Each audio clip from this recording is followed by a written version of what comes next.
नमस्कार, द नगरी न्यूज की खास पेशकश खबर दिन में आपका स्वागत है। मैं हूँ दीक्षा शर्मा। चलिए रुक करते हैं दिन भर की बड़ी खबरों को।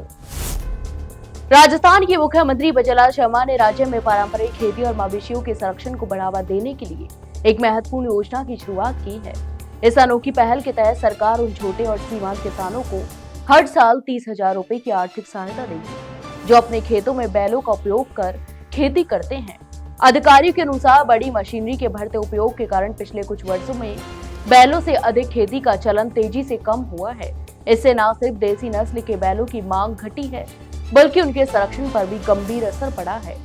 सरकार का मानना है कि आर्थिक प्रोत्साहन मिलने पर किसान दोबारा बैलों के उपयोग को बढ़ाएंगे, जिससे देसी नस्लों का संरक्षण होगा और प्राकृतिक खेती को नई गति मिलेगी।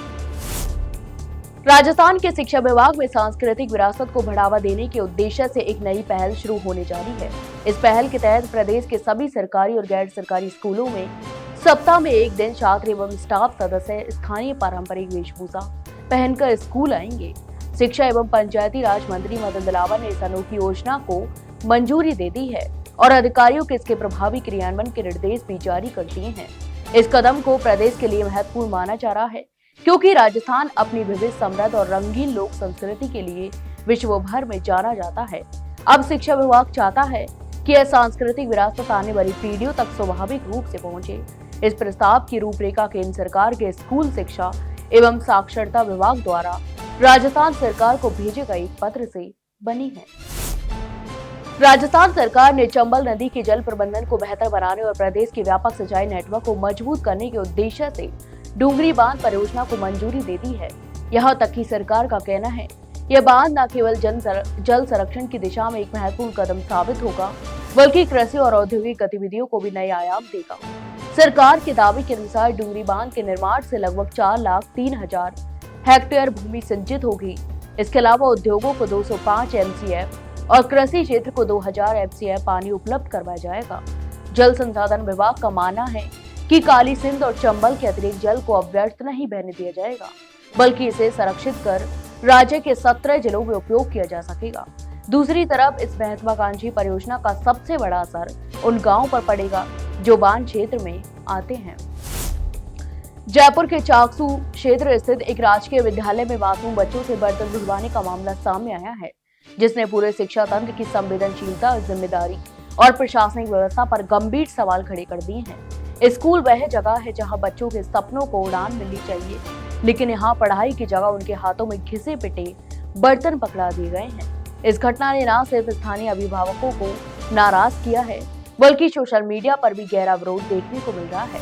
मामला सामने आने के बाद लोगों का कहना है कि स्कूलों में मिड डे मील योजना के लिए पर्याप्त बजट और स्टाफ की व्यवस्था है, फिर बच्चों से ऐसे काम करवाने की नौबत क्यों आई? यह प्रशासन की लापरवाही और शिक्षा विभाग की जिम्मेदारी पर सीधा सवाल खड़े करता है। जयपुर में यूथ कांग्रेस के विरोध प्रदर्शन में अनुपस्थित रहने के बाद संगठन ने सख्त रुख अपनाते हुए राजस्थान के 18 जिला अध्यक्षों को कारण बताओ नोटिस जारी कर दिया है।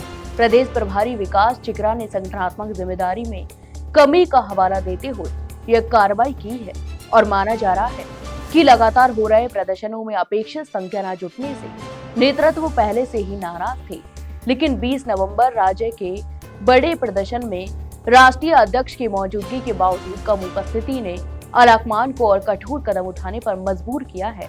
20 नवंबर को जयपुर के शहीद स्मारक पर यूथ कांग्रेस ने सरकार पर जनमत की लूट, लचर कानून व्यवस्था और किसानों को फसल खराब मुआवजा न मिलने का आरोप लगाते हुए विरोध प्रदर्शन किया था। टोंक जिले में पंचायत परिसीमन को लेकर विवाद गहराता जा रहा है। हाल ही में जारी की गई नई पंचायत सीमाओं की सूची के बाद कई ग्रामीण क्षेत्रों में नाराजगी बढ़ी है। इसी कड़ी में मंगलवार को ग्राम अरनिया नील के ग्रामीणों ने जिला कलेक्ट्रेट कार्यालय पहुंचकर जोरदार विरोध प्रदर्शन किया। यहां तक कि ग्रामीणों का आरोप है कि प्रशासन ने बिना भौगोलिक स्थिति, दूरी और सुविधा का ध्यान रखे मनमाने तरीके से पंचायत सीमाओं में बदलाव किया है। ग्रामीणों ने बताया कि प्रारंभिक परिसीमन में ग्राम अरनिया नील को ग्राम पंचायत दाखिया में ही रखा गया था, लेकिन नई जारी हुई सूची में अचानक ग्राम को 25 किलोमीटर दूर स्थित ग्राम पंचायत पाल्डा में जोड़ दिया गया है। पाली जिले के रोहट क्षेत्र में किसानों की समस्या और भूमि से जुड़े विवादों को लेकर आंदोलन तेज हो गया है। किसान संघर्ष समिति रोहट के नेतृत्व में मंगलवार देर शाम एक प्रतिनिधि मंडल ने जोधपुर में संसदीय कार्य विधि एवं न्याय मंत्री जोगराम पटेल को ज्ञापन सौंपा।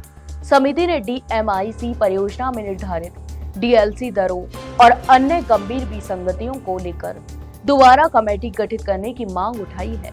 यहां तक कि संघर्ष समिति का कहना है कि परियोजना के चलते किसानों की जमीनें प्रभावित हो रही हैं, लेकिन मुआवजा निर्धारण में भारी असमानता और गलत आकलन किया गया है। समिति ने मंत्री पटेल को बताया कि डीएमआईसी के मौजूदा मानकों में कई त्रुटियां हैं, जिनका सीधा नुकसान ग्रामीणों और काश्तकारियों को होगा। किसानों का कहना है कि भूमि अधिग्रहण की प्रक्रिया पारदर्शी नहीं है और मुआवजा दरें वास्तविक बाजार मूल्य से काफी कम है। निवाई क्षेत्र में किसानों के लिए यूरिया खाद संकट गहराता जा रहा है। खुलेआम कालाबाजारी और प्रशासनिक चुप्पी ने किसानों की परेशानियां बढ़ा दी हैं। किसानों और किसान संगठनों का आरोप है कि खाद का स्टॉक गोदामों में मौजूद होने के बावजूद किसानों को देने से मना किया जा रहा है, जबकि रात के समय वही खाद कीमत लेकर ब्लैक में बेची जा रही है। किसान महापंचायत ब्लॉक अध्यक्ष दशरथ सिंह ने बताया कि इस वर्ष खरीफ की फसलें पूरी तरह से बर्बाद हो चुकी हैं, जिसके बाद किसानों ने कर्ज लेकर और किसी तरह पैसों का इंतजाम कर रबी की फसल बोई है, लेकिन अब पानी देने के समय जब उन्हें सबसे ज्यादा यूरिया खाद की आवश्यकता है, तब वे खाद के लिए दर दर भटकने को मजबूर हैं। किसान नेताओं ने आरोप लगाया कि खाद उपलब्ध होने के बावजूद विक्रेता किसानों को खाद नहीं दे रहे हैं। राजस्थान में सर्दी के तेवर एक बार फिर तेज होते दिख रहे हैं। उत्तरी और उत्तर पश्चिमी हवाओं के साथ राज्य के कई हिस्सों में धुंध और स्मोक की लेयर छाने लगी है। धुंध के कारण दिन की समय धूप हल्की रही, जिससे तापमान में मामूली उतार चढ़ाव दर्ज किया गया। मौसम केंद्र जयपुर के अनुसार अगले कुछ दिनों तक प्रदेश में मौसम शुष्क बना रहेगा। पिछले 24 घंटों में hill station mount Abu 2 degree Celsius के साथ सबसे ठंडा रहा, जबकि फतेहपुर में 6.9 डिग्री सेल्सियस के साथ दूसरा सबसे ठंडा स्थान रहा। करौली, उदयपुर, चित्तौड़गढ़, पिलानी, अलवर, नागौर, भीलवाड़ा और दौसा में भी रात का तापमान बढ़ने से ठंड में कुछ कमी दर्ज की गई। टॉक में नगरी न्यूज की खबर का बड़ा असर देखने को मिला, जहां मेहंदीबाग क्षेत्र में मेडिकल और लेबोरेटरी संचालकों द्वारा किए जा रहे अवैध अतिक्रमण की रिपोर्ट सामने आने के बाद नगर परिषद प्रशासन तुरंत हरकत में आया। शुक्रवार को जहां अतिक्रमण दस्ता सिर्फ खानापूर्ति कर लौटा था, वहीं शनिवार को नगर परिषद आयुक्त धर्मपाल चौधरी के निर्देश पर पूरी टीम ने मौके पर पहुंचकर प्रभावी कार्रवाई की। राजस्व अधिकारी सौरभ गर्ग के नेतृत्व में अतिक्रमण दस्ता मेहंदीबाग पहुंचा, जहां सबसे पहले अस्थायी अतिक्रमण को हटाया गया। इसके बाद टीम ने क्षेत्र में वर्षों से कब्जा जमाए बैठे स्थायी अतिक्रमणकारियों को 7 दिन का अल्टीमेटम जारी किया। यहाँ तक कि अधिकारियों ने स्पष्ट चेतावनी दी, यदि निर्धारित समय सीमा में यदि स्थायी अतिक्रमण खुद नहीं हटाया गया तो प्रशासन सख्त कार्रवाई करते हुए बुलडोजर तक चलाने में संकोच नहीं करेगा। तो ये थी दिन भर की तमाम बड़ी खबरें। कल फिर आपके साथ रूबरू होंगे, तब तक के लिए नमस्कार।